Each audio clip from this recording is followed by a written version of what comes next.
Olá, IPCA! Hoje é quinta-feira, dia 27 de setembro de 2012. Nós estamos juntos há 228 dias lendo a Bíblia. E hoje vamos ler o Evangelho de João no seu capítulo de número 10. É a sequência do que aconteceu no capítulo 9, quando Jesus curou um cego de nascença. E apesar dessa evidência indisputável, o Senhor Jesus foi recusado pelos fariseus, que já haviam determinado que se alguém dissesse que Jesus era o Messias fosse expulso da sinagoga, e também já estavam incomodando, por assim dizer, o homem que foi curado da sua cegueira, e tiraram aquele homem da presença deles porque ele admitiu que se Jesus não fosse uma pessoa enviada por Deus, não poderia ter feito nada com relação à sua cegueira. Isso mostra no capítulo 9 um eco do capítulo 5, quando Jesus também curou, fez um milagre muito evidente ao curar um homem que há 38 anos estava às portas do tanque de Betesda.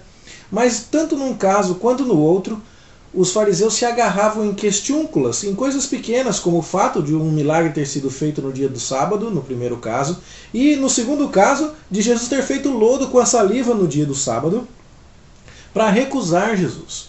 E o capítulo 9, que é o segundo milagre claríssimo, mas apesar do qual os fariseus ainda o rejeitam, e começam inclusive a dar dor de cabeça para o povo fiel, para aqueles que creem.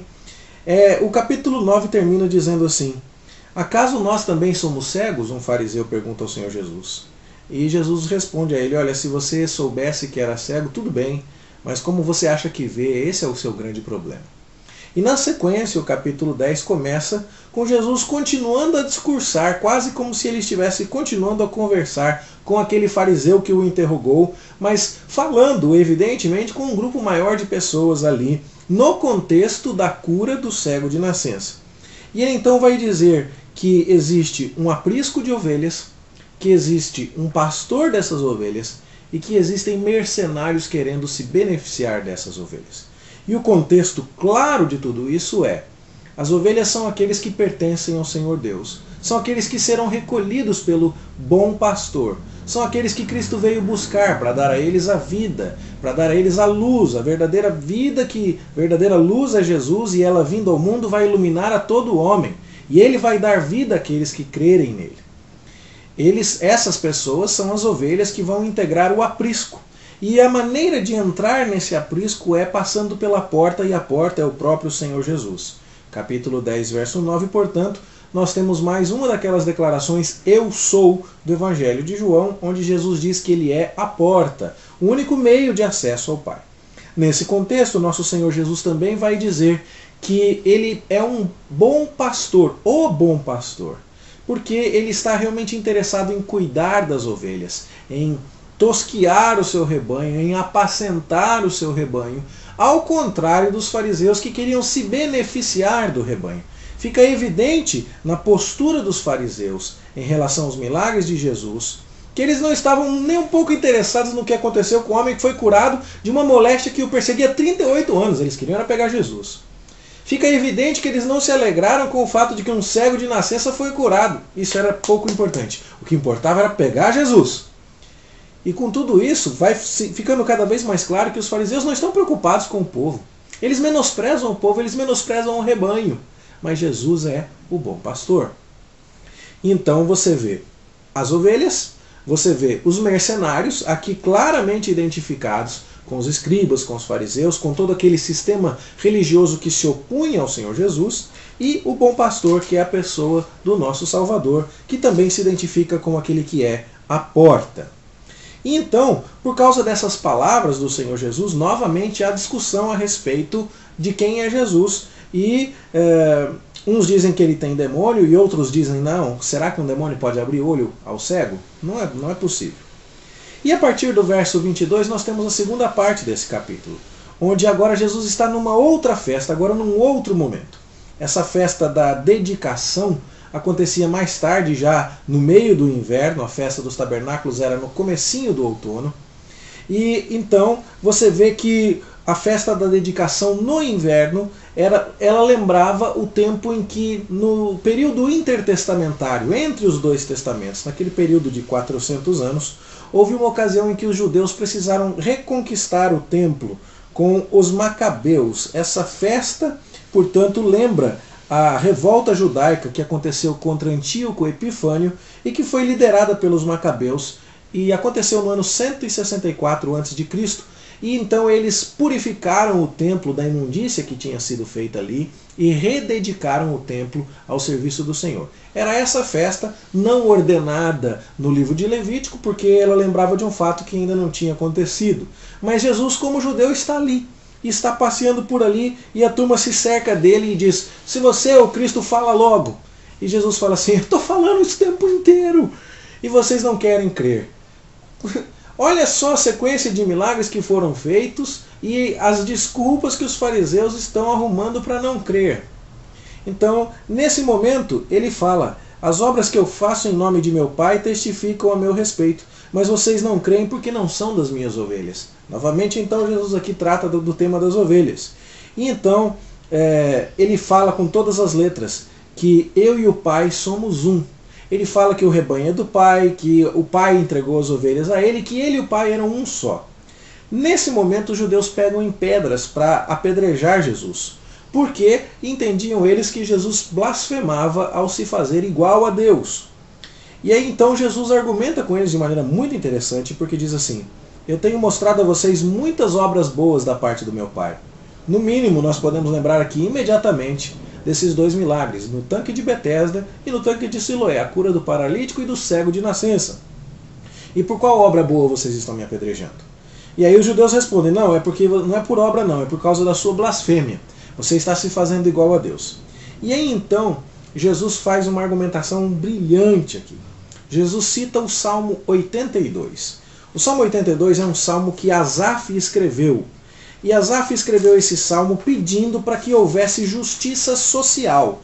É quase que uma praga rogada, né? Uma increpação. Essa palavra é difícil, mas ele está dizendo: olha, ai de vocês, os juízes que torcem o direito. Não é? Veja que no verso 2 do Salmo 82 está dizendo: até quando vocês vão julgar injustamente e vão tomar partido pela causa dos ímpios? Asaf está com este salmo conclamando as pessoas a julgarem retamente. Verso 3 diz: façam justiça ao fraco e ao órfão. Verso 4: socorram o fraco e o necessitado. Não é? Então, ele diz no verso 6 que quem está na posição de julgar está como na posição de um Deus, na posição de alguém que tem poder para fazer grandes coisas. Então, essa é a melhor interpretação deste salmo, e nós reconhecemos que há alguma dificuldade aqui, mas todo o contexto sugere exatamente isso: que alguém que esteja na posição de julgar, de acordo com os sãos princípios da palavra de Deus, que alguém que esteja em condição de fazer o bem ao pobre, está numa posição que é dada pelo próprio Deus, assume quase que um caráter divino. Então Jesus cita isso. Jesus está sendo acusado de se fazer igual a Deus, e a turma pega em pedras para apedrejá-lo. Então Jesus diz assim: não está escrito na lei de vocês? Eu disse, sois deuses? Se Asaf chamou de deuses aqueles a quem foi dirigida a palavra de Deus, aqueles que estavam na posição de julgar e de fazer a justiça, e lembre-se, a Bíblia, a Escritura não pode falhar. Então, aquela pessoa a quem o Pai santificou e enviou ao mundo para fazer a justiça, para trazer o juízo, vocês vão ficar querendo apedrejar porque ele disse que é filho de Deus? Então, Jesus conhece a Bíblia de uma maneira tão maravilhosa e tão profunda que desmonta mais uma vez a injustiça deles. Lembra da armadilha no capítulo 8 da mulher adúltera? Quem estiver sem pecado, que atire a primeira pedra. Lembra da armadilha com a relação à cura no sábado, lá no tanque de Betesda, e Jesus dizendo: pois se a circuncisão é mais importante do que o dia do sábado, curar um homem paralítico e socorrê-lo também não é? Veja que Jesus vai desmontando cada vez mais as distorções da interpretação da lei. E aqui então deixa muitíssimo claro que o que está acontecendo é uma crescente oposição à sua pessoa. Só vem aumentando, apesar de, ao mesmo tempo, as manifestações indiscutíveis da sua messianidade estarem se confirmando. Então, outra vez procuraram prender Jesus depois desse descrédito que o Senhor Jesus fez, mas Jesus se livrou das mãos daqueles homens. Então ele foi para além do Jordão, para o lugar onde João Batista batizava no início. Ele sai agora de Jerusalém e vai para outros cantos. E lá vai visitar os seus amigos na cidade de Betânia, Marta, Maria e Lázaro, e vai mais uma vez fazer um milagre maravilhoso que é a ressurreição de Lázaro, assunto que nós estudaremos amanhã. Mais uma vez aqui o que nós temos é a oposição do Senhor contra o Senhor Jesus por parte das autoridades religiosas. Mais uma vez o que nós temos são milagres que demonstram o quanto Jesus é poderoso, é o Filho de Deus. E aqui nesse discurso em particular, que é o assunto do capítulo 10, nós vemos o quanto Jesus, ao fazer tudo isso, está demonstrando que é Ele de fato quem se importa com o povo, que Ele é o bom pastor, e Ele coloca isso nas palavras mais tocantes possíveis. O bom pastor dá a vida pelas ovelhas. Ele fez isso para nos reunir debaixo do seu aprisco. Louvado seja Deus por tão grande amor. Vamos orar? Senhor Deus, muito obrigado pelo nosso bom pastor que é Cristo.